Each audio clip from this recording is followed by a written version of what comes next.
ரொம்ப குலுக்கமா இருக்கு. இந்த ஃபேனை கொஞ்சம் போடுங்களேன். அந்த ஃபேன் ஓடாது, ரிப்பேர்ல இருக்கு. ரிப்பேரா? என்ன பண்றான் இவன்? சார் அந்த ஃபேன் சுவிட்சை போடுங்க. நீ எப்ப ரிப்பேர் பண்ணாத? நான் எலக்ட்ரீஷியன் சார்.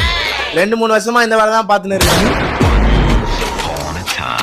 கர்மம், இந்த அரியர் எழுதி கிளியர் பண்ணலான்னு பார்த்தா முடியவே மாட்டேங்குது சார்.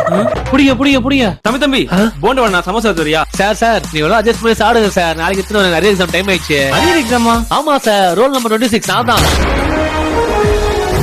சார். நானே ஓனர் 3 பர்மிஷன் கேட்டு வந்திருக்கேன் சார். சீக்கிரம் கொஸ்டின் பேப்பர் கொடுங்க, எழுதி கொடுத்துட்டு கிளம்புறேன் சார் பாத்ரூம்ல டேப் உடைஞ்சு தண்ணி எல்லாம் போயிட்டு இருக்கான். உங்களுக்கு தெரிஞ்ச பிளம்பர் யாரா இருந்தா போன் பண்ணி கூப்பிடுறீங்களா? சரி சார், கால் பண்ணி கூப்பிடுறேன் சார். அதெல்லாம் யாரையும் கால் பண்ணி கூப்பிட தேவையில்லை. ஏன்னா நானே ஒரு பிளம்பர் தான்.